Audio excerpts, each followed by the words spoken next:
गंगाधरा शिव गंगाधरा, हर हर भोले नमः शिवाय।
आप सभी ने बड़े प्रेम पूर्वक संकीर्तन किया।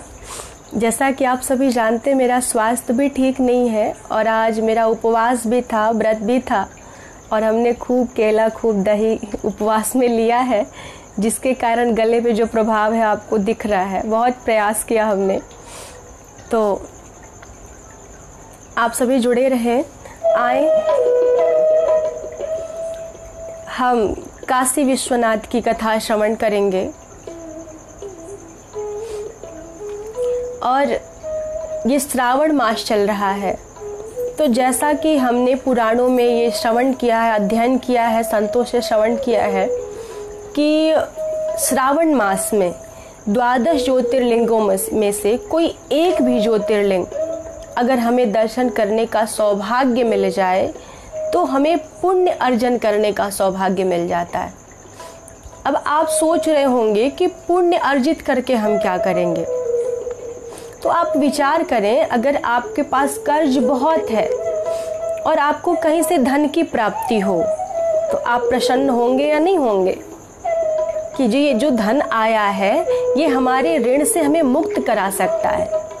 ठीक उसी प्रकार हमारे पास पाप रूपी ऋण बहुत इकट्ठे हैं और जब भगवत दर्शन से, ज्योतिर्लिंग के दर्शन से पुण्य अर्जित होंगे तो वो जो पाप रूपी ऋण है वो धीरे धीरे मुक्त होंगे, हम उनसे मुक्त हो जाएंगे, वो पाप रूपी ऋण समाप्त हो जाएंगे। तो ठाकुर जी की कृपा से, भोलेनाथ की कृपा से हमें ये सौभाग्य प्राप्त हुआ। जिस दिन ये श्रावण मास प्रारंभ हुआ था उस पहले दिन ही काशी विश्वनाथ में उपस्थिति लगी और विश्वनाथ जी के दर्शन करने का सौभाग्य प्राप्त हुआ। इस प्रकार बहुत मन आनंदित हुआ। तो ध्यान दें, जैसा कि सभी ज्योतिर्लिंग की चर्चा आप श्रवण करते आ रहे हैं, समस्त ज्योतिर्लिंग के पीछे कोई न कोई कारण है, कोई न कोई माध्यम बना, कोई न कोई निमित्त बना।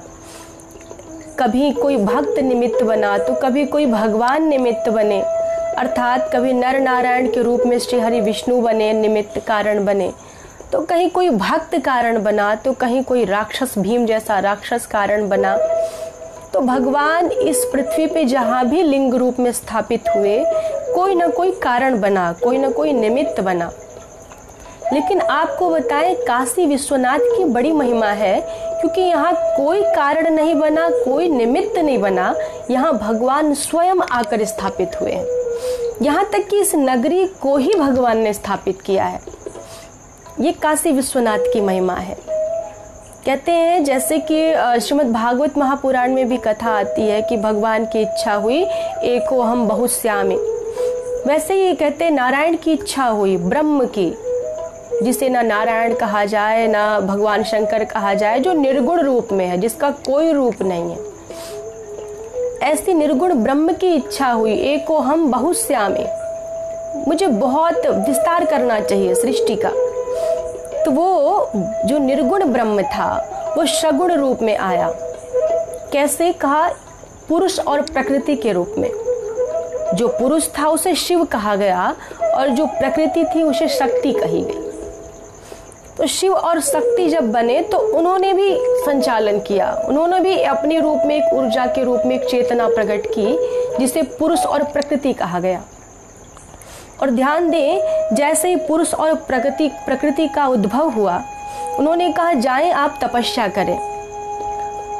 तो पुरुष और प्रकृति ने कहा कि हम कहाँ जाएं, कहाँ तपस्या करें।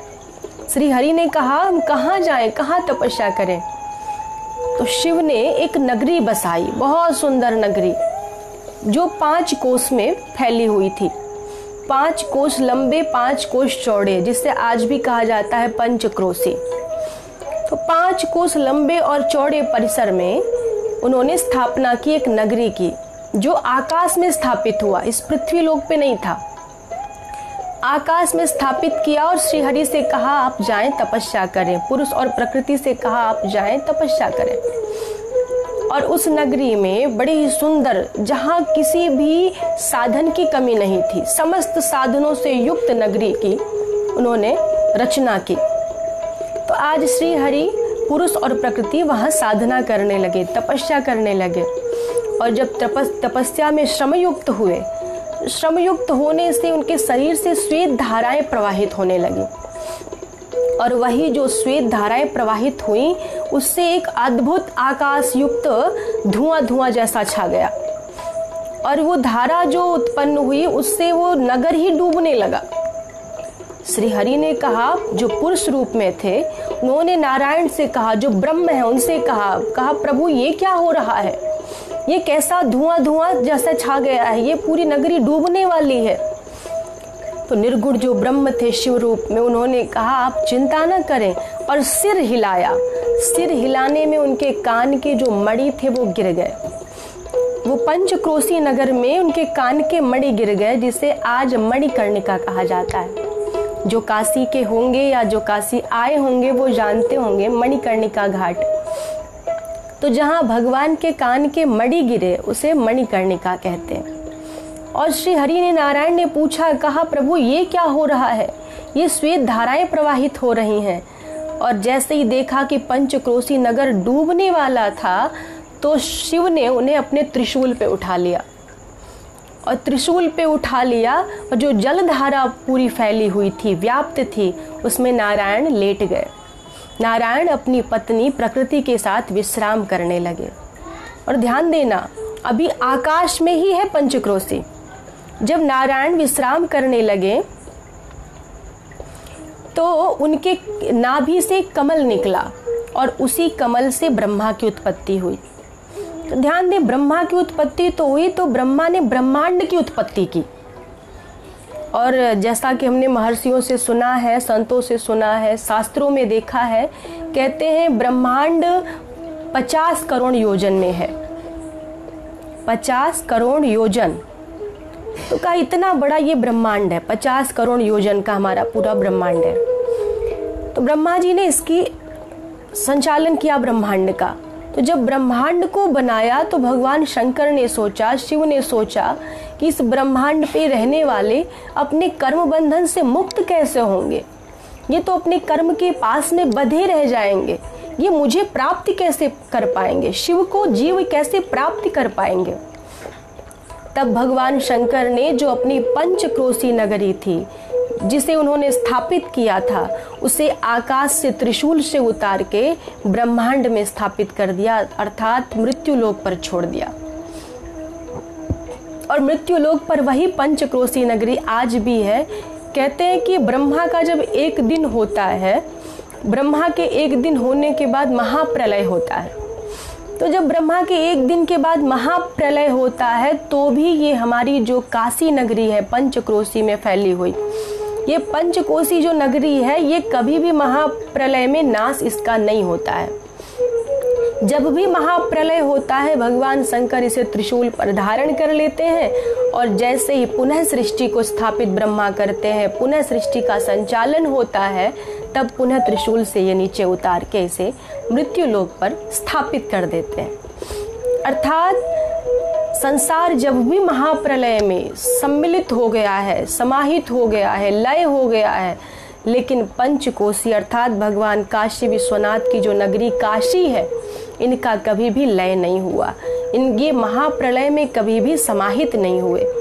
इन्हें महाप्रलय में भगवान शंकर ने त्रिशूल पे धारण किया और महाप्रलय के बाद पुनः पृथ्वी पर स्थापित किया। तो यहाँ जो तपस्या किया था पुरुष और प्रकृति ने, भगवान शंकर के ही अंशावतार, उन्होंने ही अविमुक्त लिंग की स्थापना की, जिसे अविमुक्तेश्वर भी कहते हैं। तो यहाँ अविमुक्त लिंग की स्थापना हुई, जिसे काशी विश्वनाथ कहा जाता है। और भगवान शंकर के अंशावतार ने कहा, प्रभु हम आपके ही अंश हैं, लेकिन हम चाहते हैं यहाँ अंश ना स्थापित हो, यहाँ आप स्वयं स्थापित हो।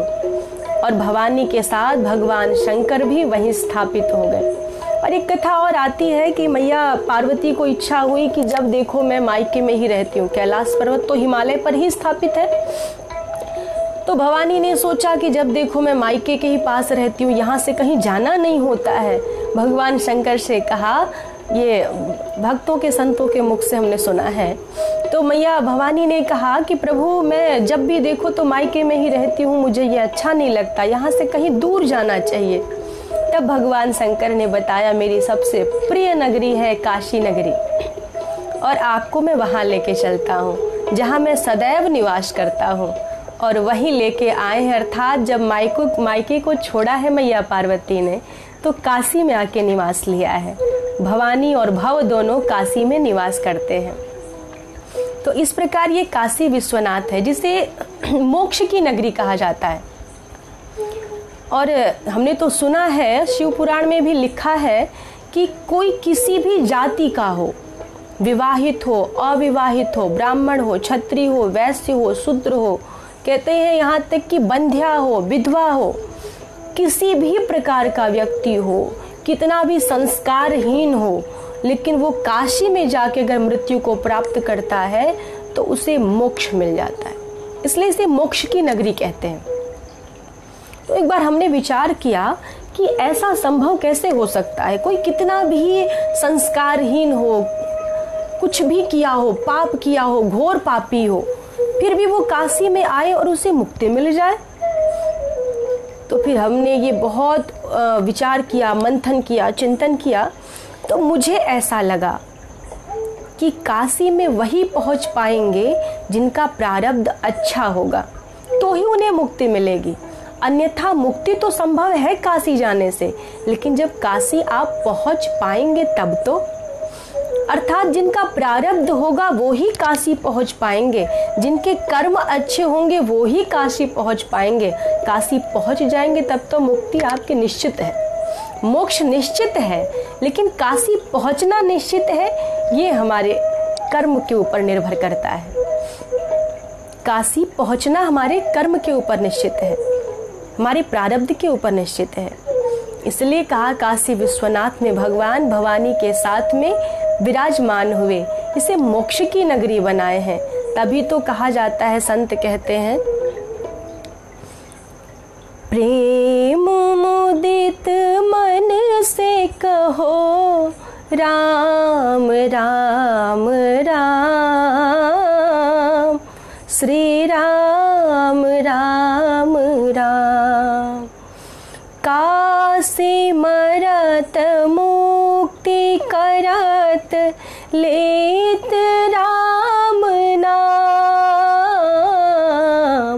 काशी मरत मुक्ति करत लेत राम नाम। निराधार को आधार एक राम नाम, निराधार को आधार एक राम नाम।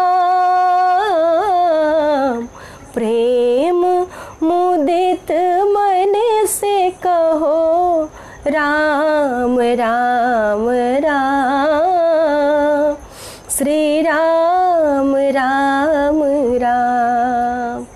प्रेम मुदित मन से कहो राम राम राम, श्री राम राम राम। इसलिए कहते काशी मरत मुक्ति करत लेत राम नाम। काशी में मृत्यु को प्राप्त करना ही मोक्ष को प्राप्त कर लेना है। इसलिए काशी को मोक्षदायिनी नगरी कहा जाता है, क्योंकि यहाँ पे अविमुक्त लिंग है। यहाँ भगवान शंकर का अविमुक्त लिंग स्थापित किया गया है। और यहाँ काशी क्यों कहते हैं?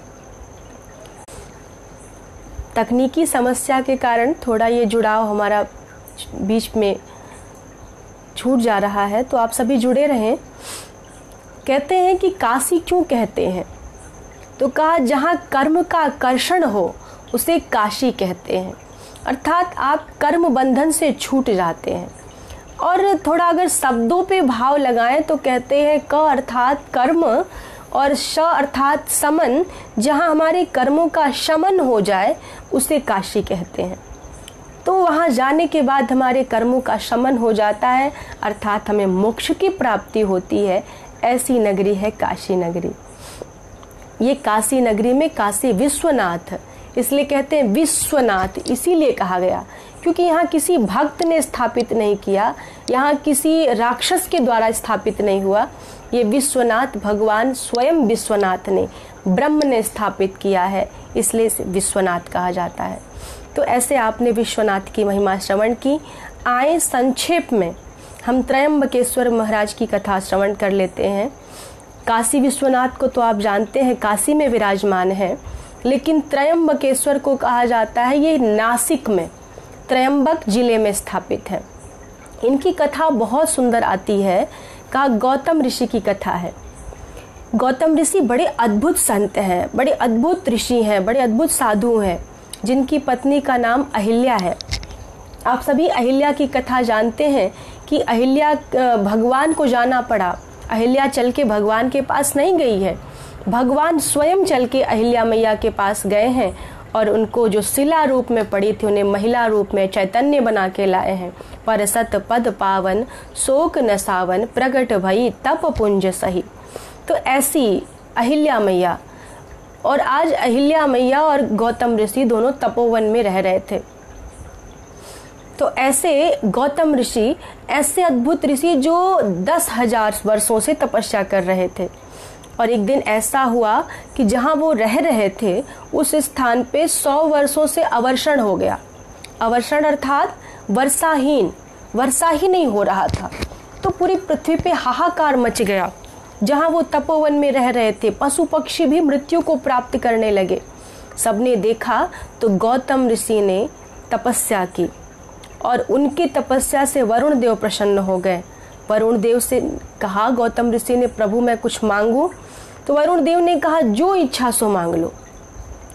और वरुण देव से गौतम ऋषि ने कहा आप वृष्टि कर दें, क्योंकि संत कभी भी अपने लिए नहीं मांगता। सर्वजन हिताय सर्वजन सुखाय। संत वही है जो सबके लिए सोचे। ध्यान दे, संत के 4 लक्षण हैं। दयालु होना चाहिए, परोपकारी होना चाहिए, और का दयालु परोपकारी जितेंद्रिय होना चाहिए। ये संत के लक्षण हैं। और आज गौतम ऋषि ने स्वयं के लिए विचार नहीं किया और अभिमान शून्य है। 4 लक्षण हैं परोपकारी के, संत के, पुण्यशाली के। कौन कौन से? आप सभी ध्यान दें। दयालुता अर्थात दयालुता हो, अभिमान शून्य अभिमान नहीं होना चाहिए, परोपकारी अर्थात परहित सरिस धर्म नहीं भाई, जो दूसरे के हित के लिए सोचे। और चौथा जितेंद्रिय हो, जिसका स्वयं के इंद्रिय पे नियंत्रण हो। तो आज ऐसे हैं गौतम ऋषि। वरुण देव ने कहा आपको जो मांगना है अपने लिए कुछ मांगे। गौतम ऋषि ने कहा प्रभु मुझे अपने लिए कुछ नहीं चाहिए, अगर आपको कुछ देना है तो आप वृष्टि करें। वरुण देव ने कहा ये सृष्टि के नियम के विरुद्ध हो जाएगा, क्योंकि सृष्टि ने जो नियम बनाया है, जब वर्षा करना निश्चित किया है मुझे तभी वर्षा करना है, मैं पहले वृष्टि नहीं कर सकता, ये नियम के विरुद्ध हो जाएगा। गौतम ऋषि ने कहा प्रभु अब इसके लिए आप जो भी करें, अगर आप मुझे मेरी तपस्या से प्रसन्न हैं, कुछ देना चाहते हैं तो आप वृष्टि करें। वरुण देव ने कहा इसका एक उपाय है। कहा कौन सा उपाय है? तो कहा आप एक गड्ढा खोदें। और वहीं पे गौतम ऋषि ने अपने हाथों से 1 हाथ गहराई तक गड्ढा खोदा। तो कहा उस गड्ढे में मैं आकर स्थापित हो जाऊंगा, प्रवेश कर जाऊंगा। और गौतम ऋषि ने जैसे ही गड्ढा खोदा, वरुण देव वहां कल कल छल छल धारा के रूप में स्थापित हुए। कहा ये जल कभी भी क्षय नहीं होगा, इसका जल सदैव अक्षय जल होगा। और वरुण देव वहीं स्थापित हो गए, सब प्रसन्न हो गए। लेकिन ध्यान दें, कभी कभी हम किसी का काम बनाने में भी सबकी आंखों में खटकने लगते हैं। काम बिगाड़ने में नहीं, काम बनाने में। कभी कभी हमारी प्रतिभा लोगों की ईर्ष्या का कारण बन जाती है। किसी से ईर्ष्या करते नहीं, किसी का काम बिगाड़ते नहीं, लेकिन हमारी उपलब्धि ही हमारी आलोचना का कारण बन जाती है, हमारी प्रतिभा ही ईर्ष्या का कारण बन जाती है। कोई दुश्मन होता नहीं, किसी से वैर करते नहीं, लेकिन अपने आप सब वैरी बन जाते हैं। और आज यही कारण हुआ, गौतम ऋषि ने जो ये उपलब्धि प्राप्त की, वरुण देव को उतार दिया, एक गड्ढे में उतार दिया अक्षय जल के रूप में। तो आज सभी जो ब्राह्मण पत्नियां थी उनको ईर्ष्या हो गई अहिल्या मैया से। देखो तो इनके पति ने उतार दिया वरुण देव को गड्ढे में। अब अपने अपने पतियों के पास गई और कहा अगर आपको हमारे लिए कुछ करना है तो आप जाएं और गौतम ऋषि का अपकार करें, उनका अपमान हो किसी प्रकार से, आप कुछ ऐसा करें। लेकिन ऋषियों में इतनी क्षमता नहीं थी कि गौतम ऋषि का अपकार कर सके। तो अपकार करने के लिए तपस्या करने गए। विचार करना, तपस्या कर रहे हैं, कार्य तो अच्छा हो रहा है, लेकिन कार्य के पीछे भाव अच्छा नहीं है। और हम कहा करते हैं कि मंत्र हो, पूजा हो, साधना हो, ये कार्य अच्छा है, लेकिन इसके पीछे आपके भाव कैसे हैं ये प्रमुख है। भावे ही विद्यते देव, तस्मात् भावो ही कारणम। किसी भी कार्य के पीछे कार्य सामने क्या हो रहा है ये वास्तविकता नहीं, उसके पीछे भाव आपका कैसा है। जैसे दक्ष ने यज्ञ किया, लेकिन वो यज्ञ कार्य तो अच्छा है यज्ञ कराना, लेकिन उस यज्ञ के पीछे उनका भाव क्या था? भगवान शंकर का तिरस्कार करना, बदला लेना। तो वो यज्ञ धर्म को बढ़ाने के लिए नहीं हुआ, इसलिए उस यज्ञ का विध्वंस हो गया। तो विचार करें, आज ब्राह्मणों के जो ब्राह्मण थे वो तपस्या तो कर रहे थे, लेकिन अपने काम के लिए नहीं ना, जगत के काम के लिए, यहाँ तक कि कोई भी काम बनाने के लिए नहीं, गौतम ऋषि का काम बिगाड़ने के लिए, अपकार करने के लिए, तिरस्कार करने के लिए खूब तपस्या की और गणेश जी की आराधना की। भगवान गणेश प्रसन्न हुए और कहा जो मांगना है मांग लो। और ध्यान दें, कभी कभी हम भी भावाविवेश में मांगने में विचार नहीं करते, और हम कहा करते हैं मांगने से पहले खूब विचार करना चाहिए, क्योंकि संतों ने कहा है मर जाऊं मांगू नहीं, अपने तन के काज, परमार्थ के कारणे मोहिन लागत लाज। परमार्थ के लिए मांगना चाहिए, अपने लिए नहीं, स्वांत के लिए नहीं, परहित के लिए। तो आज कहा अपने हित के लिए आज मांग रहे हैं, परहित के लिए नहीं। आज उस ब्राह्मणों ने कहा हे गणेश भगवान, अगर कुछ देना चाहते हैं तो आप ऐसा करें कि गौतम ऋषि का अपकार हो जाए, गौतम ऋषि का अपमान हो जाए, उनका तिरस्कार हो जाए, क्योंकि उन्होंने बड़ा सम्मान प्राप्त कर लिया है, वरुण देव को पृथ्वी पर उतार दिया है। गणेश भगवान ने कहा तुम लोगों ने तपस्या तो की, लेकिन भाव उत्तम नहीं है। अरे उन्होंने तपस्या की तो आप लोगों के हित के लिए, वरुण देव को उतारा तो सम्मान प्राप्ति के लिए नहीं, बल्कि जो पृथ्वी पे हाहाकार मचा हुआ था, आप सभी के जल की समस्या को उन्होंने समाप्त किया और आप उनका ही तिरस्कार करना चाहते हैं। ब्राह्मणों ने कहा प्रभु हमने तपस्या की है, आपको देना पड़ेगा। और गणेश जी ने कहा बिल्कुल मैं देता हूँ, लेकिन आपको इसका परिणाम भी भोगना पड़ेगा। ब्राह्मणों ने कहा ठीक है, आप उसकी चिंता न करें और ध्यान दे विनाश काले विपरीत बुद्धि। और आज उन ब्राह्मणों की बुद्धि विपरीत हो गई और गणेश भगवान ने ऐसी ही योजना बनाई। गणेश जी गौ का रूप धारण करके गौतम ऋषि के खेत में गए, जहाँ वो अक्षय जल से धान और जौ को उगा रखे थे। तो एक बिल्कुल ही कृष शरीर वाली दुबली गाय का रूप धारण करके गए और धान के खेतों में घूम रहे थे। गौतम ऋषि की दृष्टि पड़ी और जैसे ही गौतम ऋषि ने देखा तो सोचा कि मैं इनको जाऊं और अपने हाथ से तिनका खिलाऊं। धान के तिनके को लिया, जौ के तिनके को लिया और सोचा मैं गाय को, ये दयालुता के कारण गए और सोचा मैं ये तिनका खिलाऊं। और गणेश भगवान जो गाय के रूप में थे तिनके को स्पर्श किया, तिनके को खाए भी नहीं, भोग भी नहीं लगाए, केवल स्पर्श मात्र किया और वही गिरे, मृत्यु को प्राप्त हो गए। वो गाय गिरी और मृत्यु को प्राप्त हो गई। ये सारा दृश्य ब्राह्मण छुप के देख रहे थे। अब तो जितने ब्राह्मण पत्नियां थी सब बाहर निकल आए। सबने कहा तुम्हें गौ हत्या लगा है, तुम्हारा दर्शन भी हमें पाप का भागी बनाएगा।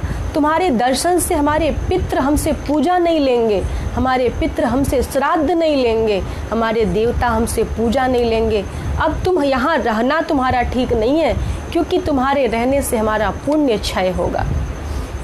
गौतम ऋषि कहना चाहते थे कि मेरी कोई भूल नहीं है, लेकिन उन्हें भी लगा कि गौ हत्या मेरे हाथों से हुआ है, मेरे सामने हुआ है, मेरे कारण हुआ है। उन्होंने सबको आश्वस्त किया और कहा मैं यहाँ से चला जाता हूँ। अपनी पत्नी अहिल्या को लेके वहाँ तपोवन से 1 कोस दूर चले गए। और जब 1 कोस दूर चले गए तो वहाँ भी ब्राह्मण पीछा नहीं छोड़े। हमने कहा विनाश काले विपरीत बुद्धि, तो वहाँ भी ब्राह्मण पहुँच गए। कहा आपको यहाँ भी नहीं रहना है, आप यहाँ भी रहेंगे तो हमें दर्शन प्राप्त होता रहेगा और आपके मुख का हमें दर्शन नहीं करना है।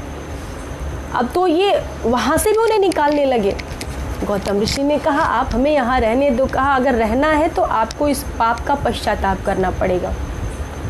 गौतम ऋषि ने कहा आप जो कहे मैं वो करने को तैयार हूँ, मुझे गौ हत्या से निवृत्ति मिले, मुझे इस पाप से निवृत्ति मिले। तो ब्राह्मणों ने एक ऐसी मांग रखी, ऐसा पश्चाताप के लिए विचार किया जो गौतम ऋषि से संभव ना हो सके। और जब संभव नहीं होगा तो ये सदा सर्वदा के लिए जगत में अपयश के भागी हो जाएंगे। उन्होंने यही विचार किया और उन्होंने कहा क्या, कहा आपको क्या करना पड़ेगा, कहा आपको 101 बार ब्रह्मगिरि पर्वत की परिक्रमा करनी पड़ेगी। जहाँ वो रह रहे थे उस पर्वत का नाम ब्रह्मगिरि पर्वत। कहा आपको 101 बार ब्रह्मगिरि पर्वत की परिक्रमा करनी पड़ेगी, 3 बार पूरे पृथ्वी की परिक्रमा करनी पड़ेगी, 1 महीने तक आपको व्रत करना पड़ेगा। और अगर ये नहीं कर पाते तो एक और विकल्प है। गौतम ऋषि ने कहा वो क्या है, कहा आपको गंगा को यहाँ पृथ्वी पर लाना पड़ेगा। वरुण देव को तो ला चुके हैं, अब आपको गंगा को लाना पड़ेगा और उसी गंगा में आपको स्नान करना पड़ेगा।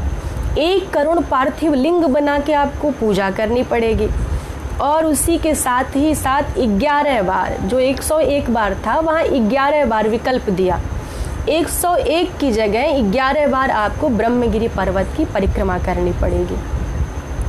तो गौतम ऋषि ने कहा आप जो भी कहें मैं करने को तैयार हूँ। और हमने कहा ध्यान देना, संत भी कहा करते हैं वो कौन सा उकदा है जो कि हो नहीं सकता, हिम्मत करे इंसान तो क्या हो नहीं सकता।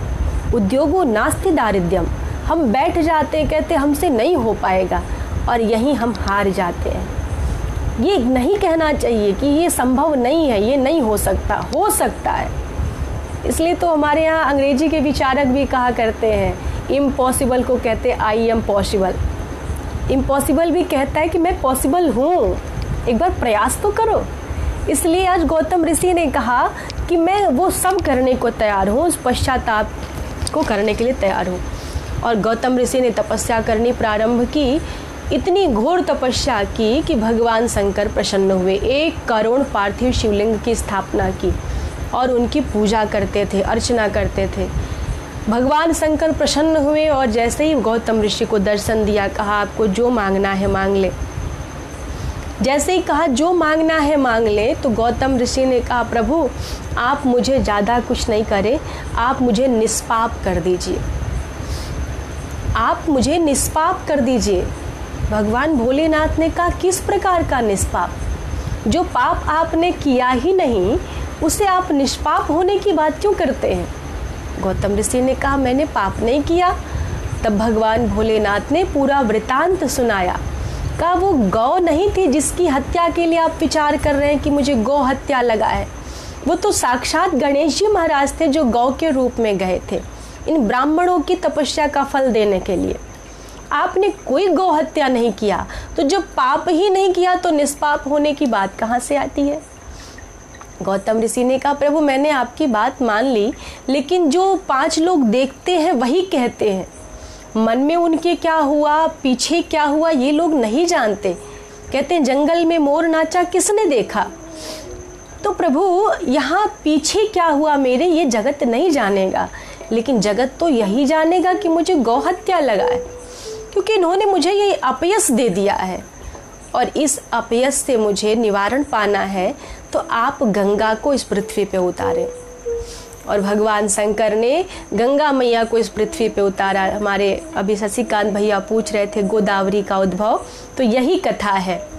यहाँ गोदावरी का उद्भव हुआ गौतम ऋषि के द्वारा। जो गंगा मैया आई हैं, यहाँ गंगा मैया को गोदावरी कहा जाता है। गौतम ऋषि के द्वारा, उनके तपस्या के द्वारा जो गंगा मैया आई उन्हें गोदावरी कहा जाता है। अब गंगा मैया तो आई, उस गंगा मैया के जल में स्नान करके गौतम ऋषि तो अपने पाप का पश्चाताप कर लिए, अपने पाप से निवृत्ति पा लिए, जो पाप था ही नहीं निवृत्ति पा लिए। भगवान शंकर ने गंगा मैया से कहा आप यहीं ठहर जाओ। गंगा मैया ने कहा प्रभु ये क्यों? मेरा आना तो केवल गौतम ऋषि के लिए सुनिश्चित था ना, इनको पाप से निवृत्ति दिलानी थी, तो अब तो मुझे चले जाना चाहिए। भगवान शंकर ने कहा नहीं आप कहीं ठहर जाएं, क्योंकि गौतम ऋषि आज जैसे पाप से अपना निवृत्ति प्राप्त किए हैं, तो समस्त देवतागण, समस्त जनमानस आपके दर्शन करेंगे। गंगा तव दर्शनात् मुक्ति, तो तुम्हारे दर्शन से सब मुक्ति प्राप्त करेंगे। गंगा मैया ने कहा प्रभु मैं आपका परित्याग नहीं कर सकती, आप तो जानते हैं हमारे पिता हिमालय ने आपको समर्पित मुझे किया है, और तब से मैंने आपका सानिध्य ही ग्रहण किया, तो मैं आपका परित्याग नहीं कर सकती। मैं तभी रहूंगी जब आप यहाँ रहेंगे। तो ध्यान देना, गंगा भी आई और गिरीश भी आए, अर्थात भगवान शंकर को भी गंगा मैया ने रोक लिया। फिर गंगा मैया ने कहा प्रभु आप और हम रुकेंगे तो ये केवल गौतम ऋषि जानेंगे, लेकिन जनमानस हमारी महिमा कैसे जानेगा? गंगा मैया ने कहा प्रभु मेरी महिमा को आप जानते हैं, गौतम ऋषि जानते हैं, ये जनमानस कैसे जानेगा? देवतागण आए, स्तुति किए भगवान शंकर की और मैया गंगा की। तो गंगा मैया ने कहा मैं तब ही रुकूंगी जब ये देवतागण भी यहाँ रुकेंगे।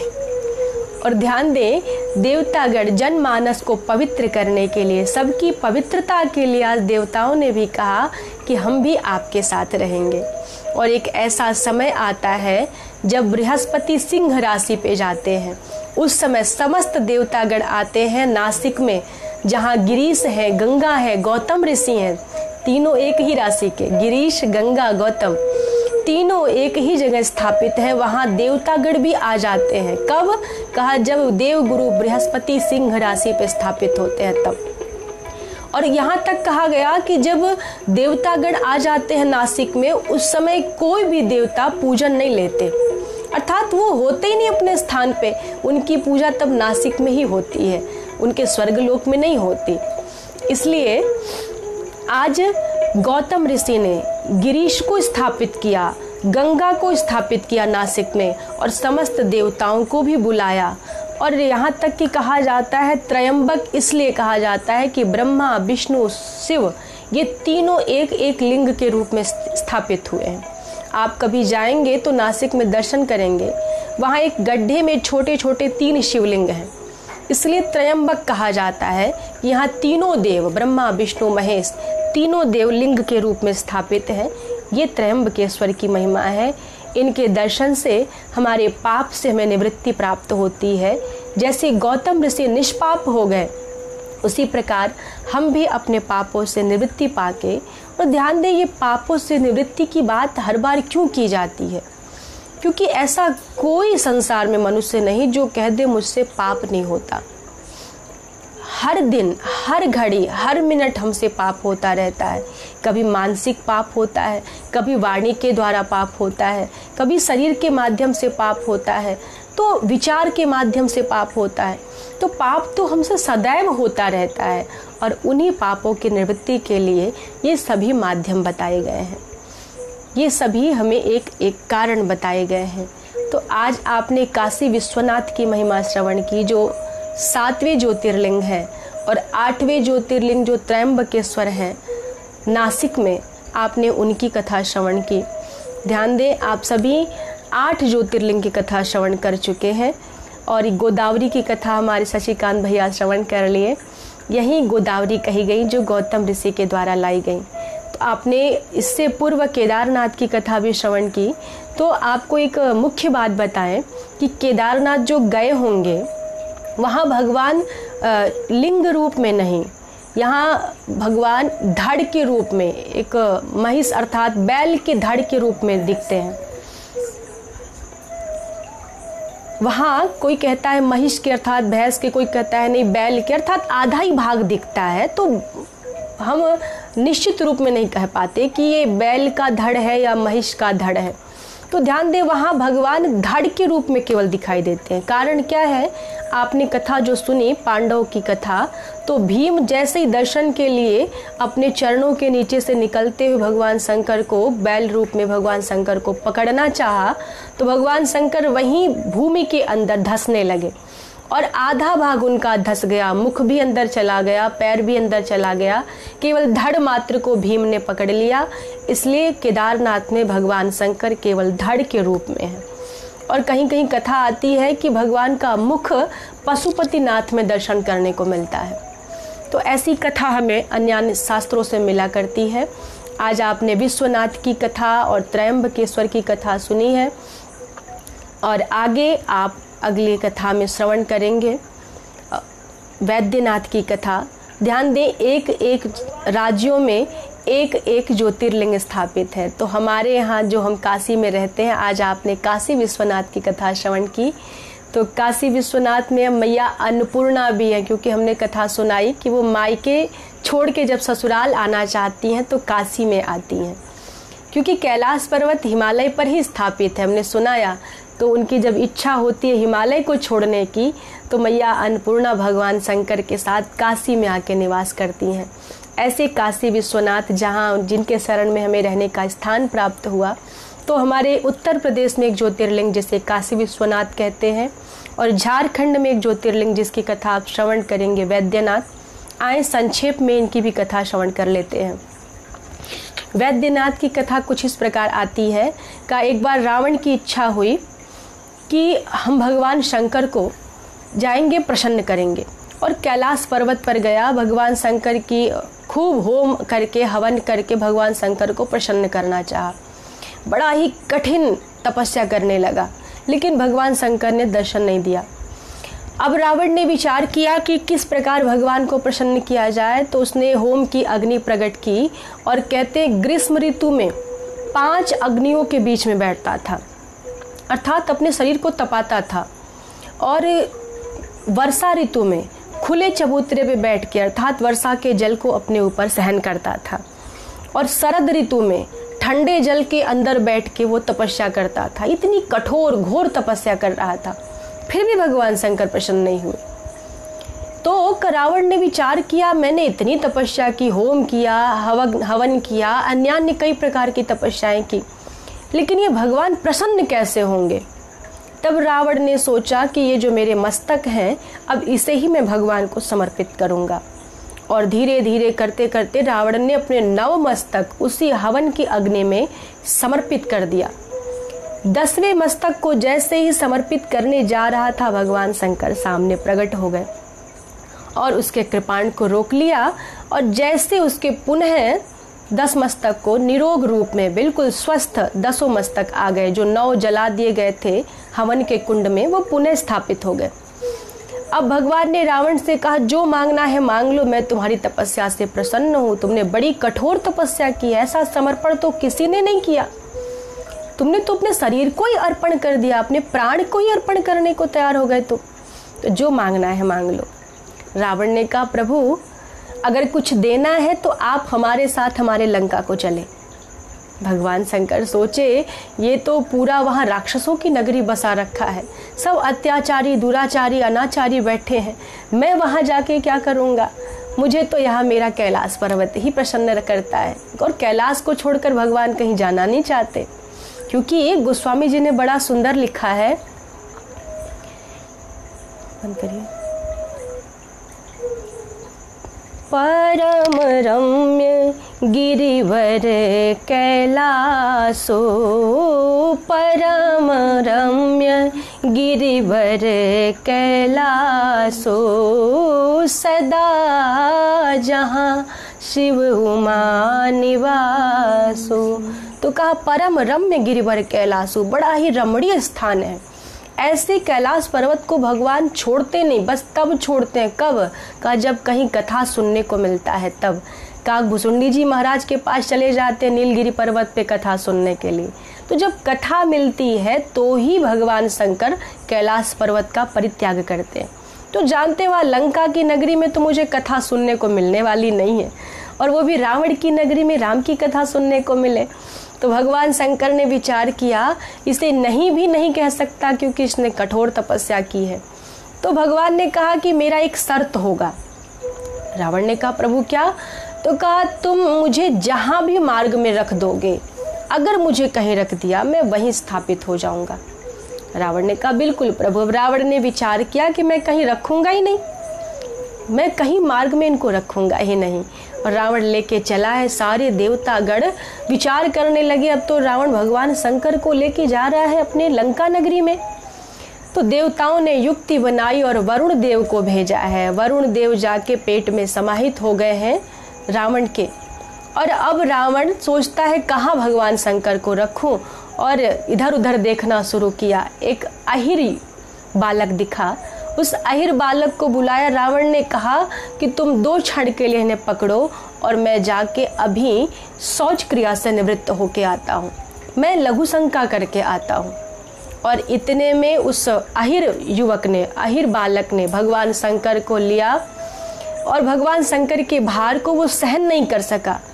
रावण जैसे ही वापस लौट के आया तो देखा वो अहिर बालक वहाँ पे रख के भगवान शंकर को चला गया था।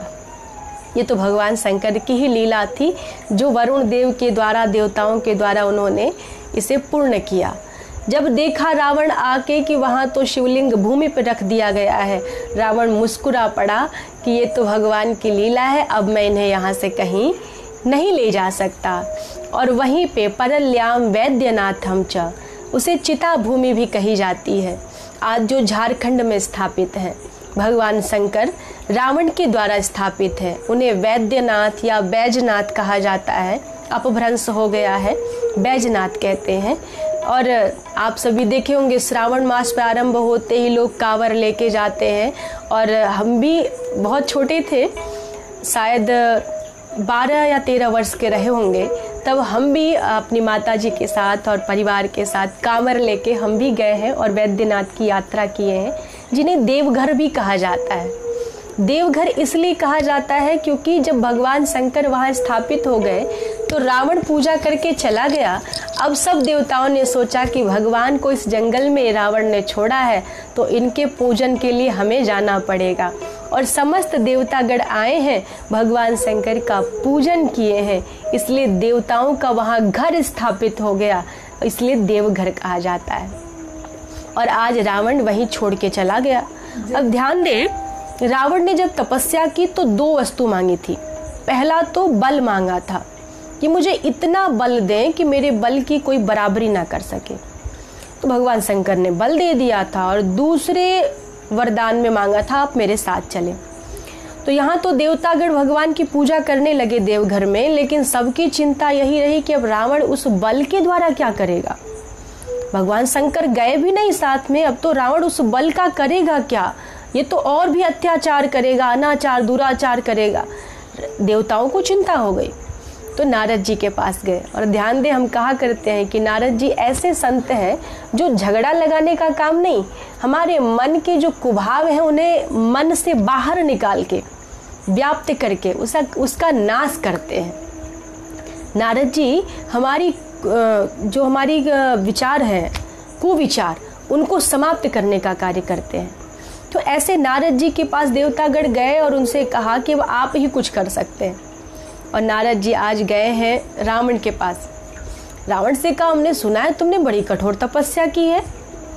रावण ने कहा, बिल्कुल सही सुना है। तो कहा, हमने सुना तुम्हें कुछ वरदान भी मिला है। तो कहा, हाँ मुझे मिला है, महाबल मिला है, अति बल मिला है, अधिकाधिक बल मिला है। तो कहा, हमने तो ये भी सुना है कि भगवान शंकर तुम्हारे साथ चले और आए नहीं, तुम उन्हें ला नहीं पाए, मार्ग में ही छोड़ दिए, उनका भार नहीं सहन कर पाए। रावण ने कहा, ऐसी बात नहीं है, भार मैं नहीं, वो तो एक अहिर बालक को मैंने दिया, वो भार सहन नहीं कर पाया। नारद जी ने कहा कि तुम्हें कहीं भ्रम तो नहीं, कहीं ऐसा तो नहीं कि तुम्हारी तपस्या ऐसे ही बेकार चली गई। रावण ने कहा, महाराज क्या हो गया।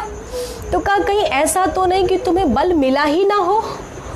रावण ने कहा, यह भी हो सकता है, इसके लिए करना क्या पड़ेगा। कहा, इसकी परीक्षा करो। रावण ने कहा, प्रभु कैसे परीक्षा करो। नारद जी ने कहा, अपने बल की परीक्षा करनी है ना, तो जिसने बल दिया है जाओ पहले वही परीक्षा करो। रावण ने कहा, वो कैसे। कहा, कैलाश पर्वत को उठा के दिखाओ, और जब कैलाश पर्वत उठ जाएगा तो समझ जाना तुम्हें बल महाबल मिला हुआ है। रावण ने कहा, युक्ति कहीं तो बहुत सही लगती है। और रावण वहां से चला है कौतुक करने के लिए। और गोस्वामी जी ने भी लिखा है, कौतुक ही कैलाश पुनि लिन्ने सी जाए उठाए। और जाके कौतुक के वश अर्थात नारद जी की बातों को सुनकर अपने बल की परीक्षा करने के लिए जाके कैलाश पर्वत को ही उठा लिया है। और कैलाश पर्वत को उठा के बहुत सुंदर स्तुति भी की है। जटाटवी गलत ज्वल प्रवाह पावित स्थले गले वलम विलम विताम भुजंग तुंग मालिकाम डमट डमट डमट डमन निनाद वड्डमरवयम चकार चंड तांडवम तनो तुनः शिवः शिवम। बड़ी सुंदर शिव तांडव स्तुति की है। और भगवान शंकर प्रसन्न तो हुए, लेकिन कैलाश पर्वत को उठाने की जो धृष्टता की है और भगवान ने जो वरदान दिया उस पर जो आशंका प्रकट की है, भगवान के दिए हुए फल में कभी भी आशंका नहीं करनी चाहिए। प्रसाद से हमारे जीवन के विषाद दूर होते हैं, अवसाद दूर होते हैं, लेकिन प्रसाद में कभी भी आशंका नहीं करनी चाहिए, संदेह नहीं करना चाहिए, भ्रम नहीं करना चाहिए। और आज भगवान शंकर जो वरदान था रावण को, उस पर आशंका प्रकट करने के कारण भगवान शंकर बड़े ही रुष्ट हुए और कहा, जाओ बहुत ही शीघ्र भगवान नारायण अवतरित होंगे और तुम्हारा नाश करेंगे। और वही भगवान नारायण राम के रूप में आए हैं, रावण का सर्वनाश किए हैं। तो ऐसे रावण के द्वारा वैद्यनाथ की स्थापना देवघर में हुई है, जो इस समय झारखंड राज्य में है। तो आप मध्य प्रदेश में जो स्थापित है महाकालेश्वर और ममलेश्वर की कथा आपने सुनी, आंध्र प्रदेश में स्थापित मल्लिकार्जुन की कथा आपने सुनी, गुजरात प्रांत में स्थापित सोमनाथ की कथा आपने सुनी, और जो आज आपने त्रयंबकेश्वर की कथा सुनी वो महाराष्ट्र प्रांत में है। तो सभी एक राज्य में एक ज्योतिर्लिंग है, लेकिन एक मध्य प्रदेश एक ऐसा राज्य है जहाँ 2 ज्योतिर्लिंग स्थापित हैं। तो ऐसे ही आगे आप कथा श्रवण करते रहेंगे। आज 9 ज्योतिर्लिंग की कथा हो गई, अब केवल 3 ही शेष हैं। तो आप सभी को बीच में हम अवगत कराएंगे, सूचित कराएंगे। उन 3 ज्योतिर्लिंग की कथा भी आप सभी के मध्य होगी। हमें तो लगा था आज केवल काशी विश्वनाथ की कथा कह पाएंगे, क्योंकि रात्रि बहुत हो गई थी, लेकिन फिर भी आप सभी ने बड़ा ही उत्साह दिया, आप सभी जुड़े रहे, इसके लिए आप सभी का बहुत बहुत धन्यवाद, आभार। और एक हमारी माता जी गाँव में बहुत सुंदर भजन गाया करती हैं, आप भी गाएंगे प्रेम पूर्वक। सिर गंगे की धार गले मुंडों की माल महादेवा, नाथ कैसे करूं तेरी सेवा, गल सिर गंगे की धार गले मुंडों की माल महादेवा, नाथ कैसे करूं तेरी सेवा। और हमने तो अपने दादी और माताजी के मुख से सुना है, तो आप सभी भी गाएंगे, सबने सुना होगा, ये सर्व प्रचलित एक गीत है, तो सभी गाएंगे। जलवा चढ़ाऊं तो मन मन डेराऊं, जलवा चढ़ाऊं तो मन मन डेराऊं, दिया मछली जूठार, दिया मछली जूठार महादेवा, नाथ कैसे करूं तेरी सेवा। सिर गंगे की धार गले मुंडों की माल महादेवा, नाथ कैसे करूं तेरी सेवा। फुलवा चढ़ाऊं तो मन मन डेराऊं, फुलवा चढ़ाऊं तो मन मन डेराऊं, दिया भौरा जूठार, दिया भौरा जूठार महादेवा, नाथ कैसे करूं तेरी सेवा। सिर गंगे की धार गले मुंडों की माल महादेवा, नाथ कैसे करूं तेरी सेवा। फलवा चढ़ाऊं तो मन मन डेराऊं, फलवा चढ़ाऊं तो मन मन डेराऊं, दिया सुगना जूठार, दिया तोता जूठार महादेवा, नाथ कैसे करूं तेरी सेवा। सिर गंगे की धार गले मुंडों की माल महादेवा, नाथ कैसे करूं तेरी सेवा। सिर गंगे की धार गले मुंडों की माल महादेवा, नाथ कैसे करूं तेरी सेवा। ओम नमः पार्वती पतये हर हर महादेव। आप सभी जुड़े रहें, इसके लिए बहुत बहुत हृदय से आभार एवं अभिनंदन। तो हमारे संजय केसरी भैया, काशी विश्वनाथ जी